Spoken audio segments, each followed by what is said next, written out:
How has the garden helped Singapore?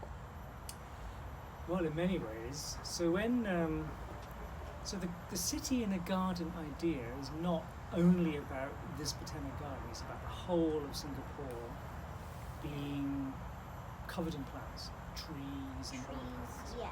so the whole movement that started that, the city in the garden idea started in the 1960s, and it was pioneered by the Botanic Gardens here, so that in the 1960s Singapore was very much more streets and buildings and concrete and tarmac, and there was the Botanic Gardens. It was like this, it was already beautiful, but the rest of Singapore did not have so many trees. So the idea was in those days is that we should cover the whole of Singapore in trees, and that was the job.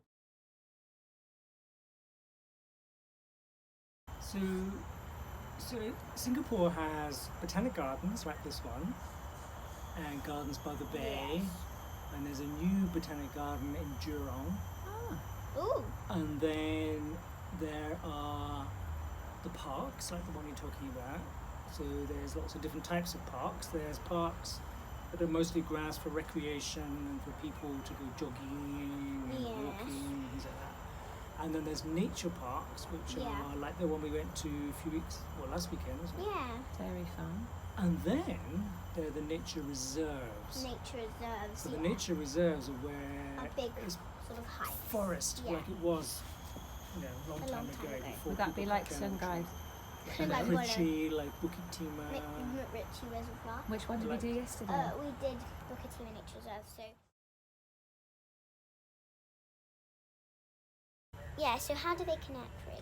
There's a system called the Park Connector Service. Ah, funny, yeah. Yeah. So all the parks in Singapore, so the nature reserves, the nature parks, the Botanic Gardens, and all the individual parks Yes. are all connected to all of the other ones by what's called the park connectors. Park connectors. So the park connectors are just thin slices of park in a way. So alongside some canals, sometimes along roads. I don't know if you've ever you go down Tanglin Road. You noticed how sometimes you see that on the edge of the road there's quite a wide Yeah. section of Yes. trees and then shrubs of different sizes. Yeah. These are all part of the park connectors. So the idea is that all of the parks should be connected. You should be able to walk from one park to the next in greenery with Yeah. trees and shrubs. But also it means the insects can get between the parks. The birds can fly and not tree have to tree. fly just around. Yeah.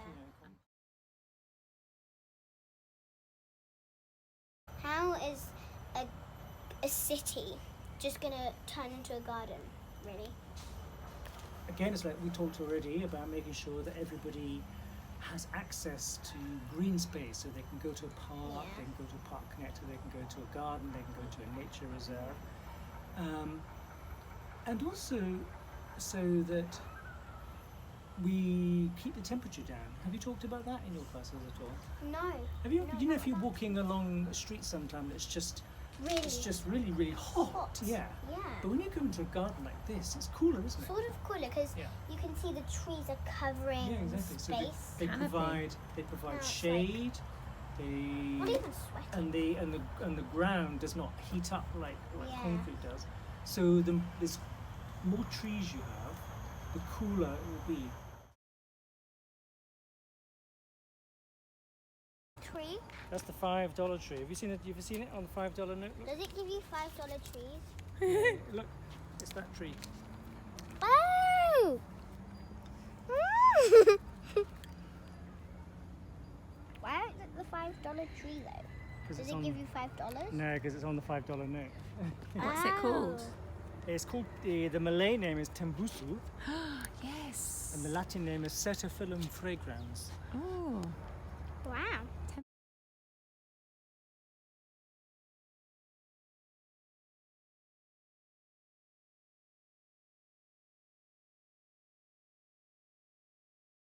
A herbarium. It's a herbarium, so think of Area. herbarium, and it's where you keep a collection of dried and pressed plants.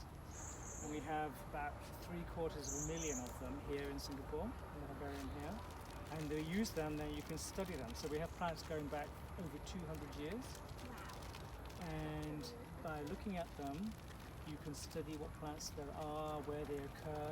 You can find things in our herbarium which you no longer find in Singapore because they were collected 150 years ago.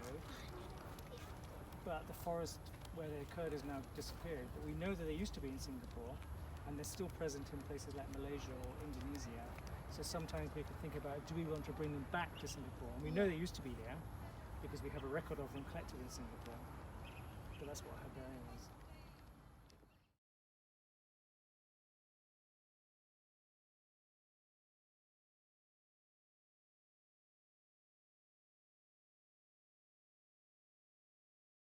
Gardens was founded in Oh, wow. 1859, and it's a species where there's probably only about 20 trees left in the whole of Singapore. It's like the grandfather of the Yeah. gardens. And it's interesting because we know that this tree only in nature only grows in very wet soil. So we know that in the past it would have been much wetter here than it is now.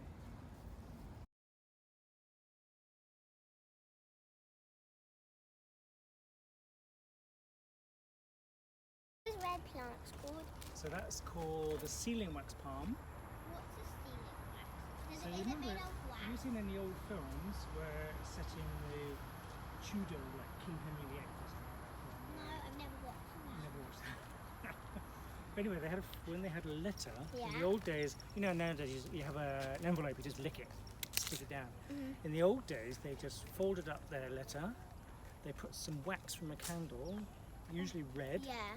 and they stamped it with a seal, which was kind of just something which had their own logo on it. They stamped it, and that'd be usually nearly always red, that colour, like the colour of that stalks of the palms. So that's why it's called the sealing wax palm, because it looks like, A wax.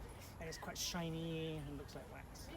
Ah. And it's the And it's the Logo. it's the logo of the Botanic Gardens.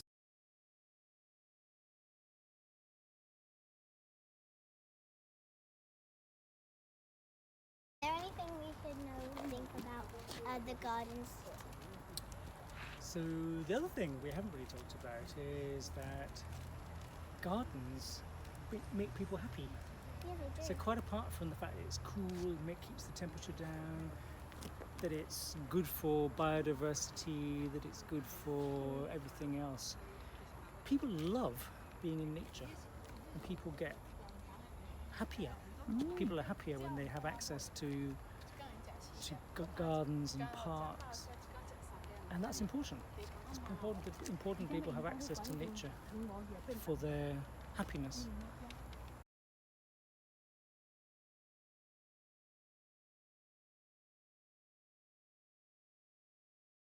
What can you do to help the world produce more garden and more fresh air without having to really make more buildings? I think the best thing to somebody like you is to do what you're doing, learning about greenery, learning about gardens, go out in the forest. Again? You know, so learn about them, spend lots of time in the forest, because if you don't, something you don't know is more difficult to love, isn't it? So if you spend more time in the forest, you go to love it. And if you love something, you want to make sure that it's always going to be with you protect it. and protect it.